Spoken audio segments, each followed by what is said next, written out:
Bom dia você que está nos acompanhando aqui pela nossa web rádio Notícias do Reino. Quero agradecer a sua audiência, agradecer a sua participação conosco aqui. Obrigado de coração por você estar conosco aqui ligadinho. Amém? Chegou no momento mais importante da nossa programação e a partir desse momento nós estamos abrindo um canal aqui no YouTube agora, tá?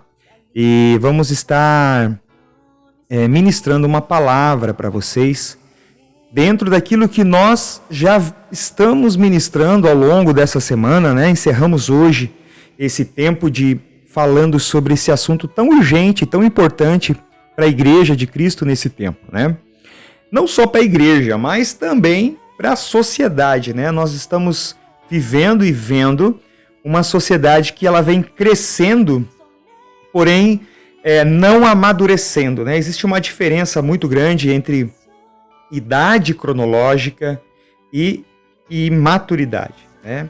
Idade cronológica é impossível alguém não desfrutar da idade cronológica, né? Você vai atingir a fase adulta, você entendendo o que isso implica na sua vida ou não entendendo, você vai atingir a fase adulta, né? Porém, com isso vem algumas responsabilidades. E para que a gente possa viver tudo aquilo que precisamos viver, precisamos encontrar a maturidade. Amém? Então nós estamos falando durante o longo da semana passada, começamos na metade da semana passada e fomos até agora, hoje, sexta-feira, hoje nós encerramos esse processo. Amém? Então eu quero fazer um apanhadão assim, daquilo que nós ministramos ao longo dessa semana e metade da semana passada. Nós falamos sobre que Deus, né, Jesus, até subir à cruz, Jesus era o unigênito filho de Deus. Ele era o único filho de Deus. Amém? Mas a partir da sua morte, da sua ressurreição, ele deixa de ser o unigênito filho de Deus, né, que está em João 3,16, né, porque Deus amou o mundo de tal maneira que deu o seu Filho unigênito para que todos aqueles que nele crê não pereçam, mas tenham a vida eterna. Então ele era o Filho unigênito até cumprir esse propósito para as nossas vidas. Amém?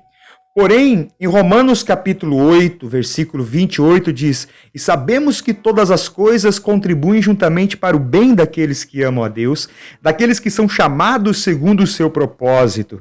Os que de antemão conheceu, também os predestinou para ser conforme a imagem de seu Filho, a fim de que seu Filho, né, Jesus, seja o primogênito entre muitos irmãos." Então, até a cruz, até a ressurreição de Jesus, Jesus era o unigênito Filho de Deus. Pós-cruz, terminando a cruz, passando e ressuscitando, Jesus passa a não ser mais o Filho unigênito, e sim o Filho primogênito, né? Na verdade, ele subiu àquela cruz, ele foi até aquela cruz, ele morreu naquela cruz para nos dar a oportunidade de nos tornarmos filhos de Deus também. E a Bíblia diz que nós somos herdeiros de Deus e co-herdeiros com Cristo. Ou seja, isso mostra algumas coisas importantes para nós aqui. Amém? Primeiro, nós somos filhos de Deus.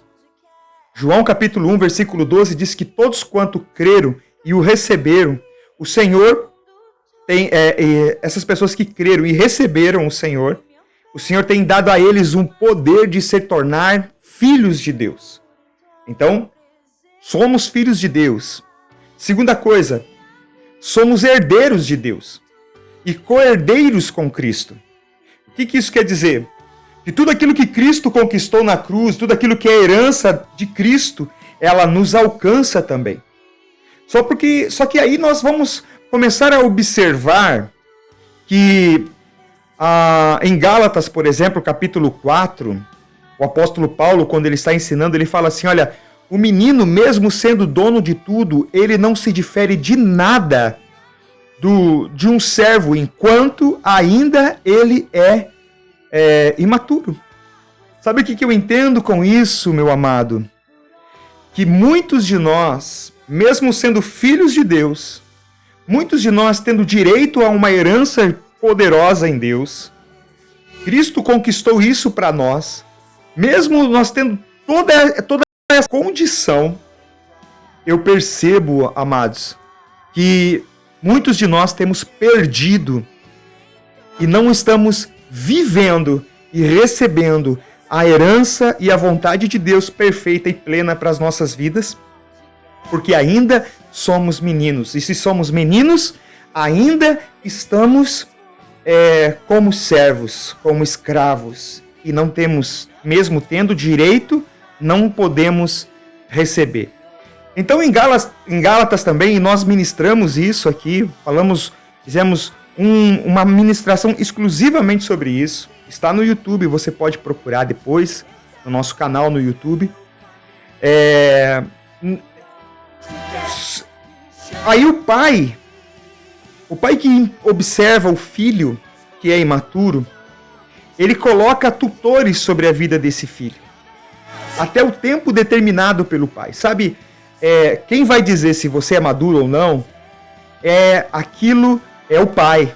Ele está observando você até o momento de te preparar. Muitas situações acontecem em nossas vidas que são o treinamento de Deus para que nós possamos nos tornar maduros, né? Nós temos o hábito de transferir ao diabo tudo aquilo que nós achamos tudo aquilo que é ruim que acontece nas nossas vidas. Nós dizemos assim: o diabo se levantou, o diabo quer me derrubar, o diabo quer me destruir, o diabo quer acabar comigo, quando talvez, na verdade, seja apenas um dedo de Deus para que nós possamos avançar na maturidade.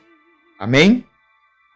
Então, depois nós falamos sobre os níveis do filho. Quais são os níveis que um filho ele vive?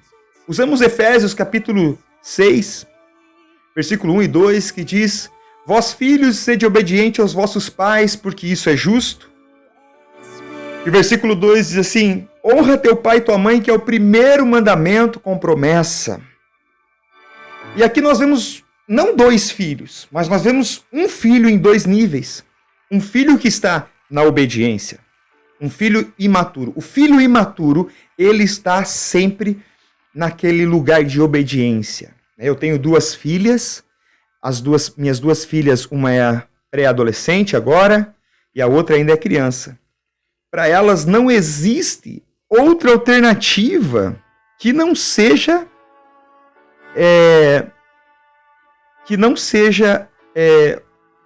me obedecer. Tá? Por mais que elas conheçam, elas ainda não estão prontas. Enquanto somos imaturos, nós precisamos abaixar a nossa orelha e obedecer. Até que chegue o momento onde a obediência se transformará em honra.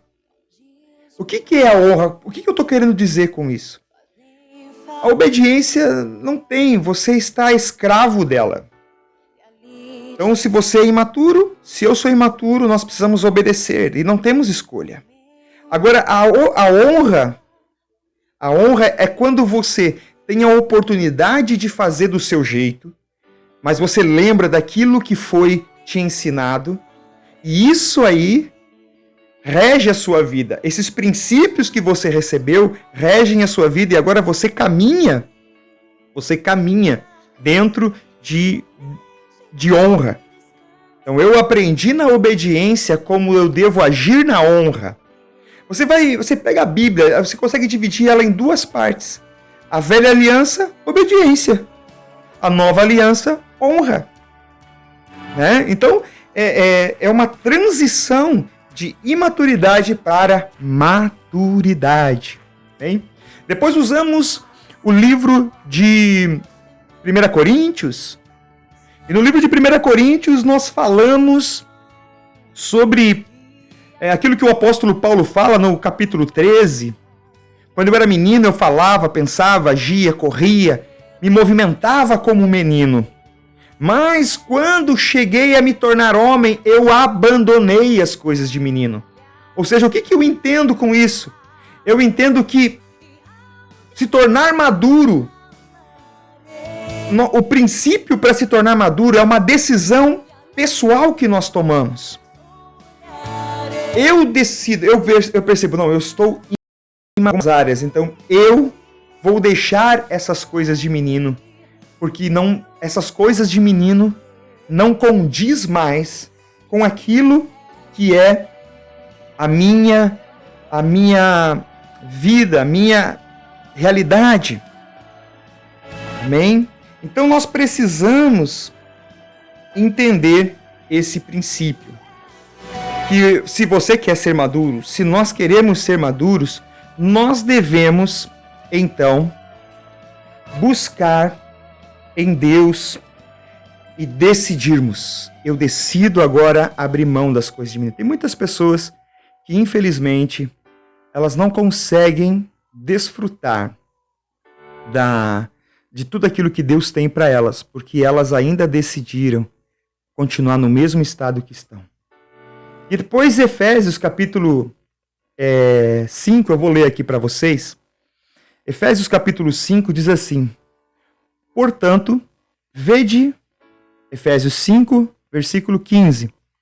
Portanto, vede prudentemente como andais, não como nécios, e sim como sábios, remindo o tempo, porque os dias são maus. Por esta razão, não vos torneis insensato, mas procurai compreender qual a vontade do Senhor. Olha só que interessante. Eu quero encerrar com isso aqui. Até tinha programado para ler outro versículo, mas eu vou encerrar com isso aqui. Aqui mostra, queridos, um caminho. Eu vou decidir, eu quero me tornar maduro. Então, aqui mostra um processo e um caminho. Quando eu decido, o meu próximo alvo é me tornar maduro. Aliás, é me tornar sábio. E como que nós adquirimos sabedoria? Através do conhecimento. Então eu começo a buscar um conhecimento. Né? Aí entra Gálatas 4, que o Senhor o pai coloca o filho sobre a supervisão de tutores, de professores. Então a pessoa começa a caminhar naquele processo de conhecimento, ela começa a trazer conhecimento para si. E o conhecimento, ao longo do tempo, vai trazer sabedoria. E a sabedoria, sim, vai trazer maturidade. E a maturidade vai nos fazer a conhecer a vontade de Deus para as nossas vidas. Então nós precisamos, queridos, você que almeja um dia se tornar maduro, é tão lindo você ver alguém que anda sobre as circunstâncias, né? Pessoas maduras andam sobre as circunstâncias. As coisas externas não atacam o seu interno. As coisas externas não influenciam o seu interior. Como é lindo isso! Como isso é uma coisa linda demais de se ver. E esse é o desejo de Deus para as nossas vidas. Essa é a vontade de Deus para os nossos corações. Como que nós vamos vencer? Como que nós vamos alcançar isso? Começando a aprender, queridos. Receber com gratidão toda a escola de Deus para as nossas vidas. Tem muitas coisas difíceis que acontecem, que não é o diabo, e sim Deus nos treinando e nos preparando. Tem muitas crises que você entra, tem muitas dores que você passa, que não é porque pessoas são más com você, mas é porque Deus está lhe treinando, Deus está lhe transformando, Deus está transformando você em homem, você em varão, você em alguém maduro. E infelizmente, esse é um tratamento de choque de Deus. Porque se nós tivéssemos entendido isso desde a nossa infância, nós teríamos entrado nessa escola muito mais cedo. E hoje o resultado seria muito maior. Amém? Então o que nós precisamos nesse tempo? Mergulhe no conhecimento, querido. Mergulhe no conhecimento de Deus. Mergulhe no conhecimento de Cristo, das Escrituras. Aproveite. Veja as dificuldades que você enfrenta como uma oportunidade de Deus para que você possa ser abençoado por Ele em nome do Senhor Jesus. Amém? Eu espero que essa série de aulas possa ter te ajudado. Eu espero que essa série de ministrações de palavra possa ter te edificado. Esse é o meu desejo. Esse é o nosso desejo aqui. Então, se você tiver alguma dúvida, você que está aqui no nosso canal no YouTube, você pode fazer uma pergunta aqui no nosso comentário. A propósito, curta o nosso vídeo, comente o nosso vídeo, compartilhe o nosso vídeo, nos ajude, se torne um missionário, enviando esse vídeo para outras pessoas, para que outras pessoas possam ser alcançadas. Amém? E você aqui que está na nossa rádio, então, você pode mandar um WhatsApp para a gente, mandar uma mensagem e nós vamos poder te ajudar. Amém? Você aqui do YouTube, um forte abraço, Deus o abençoe, fique com Deus, em nome do Senhor Jesus.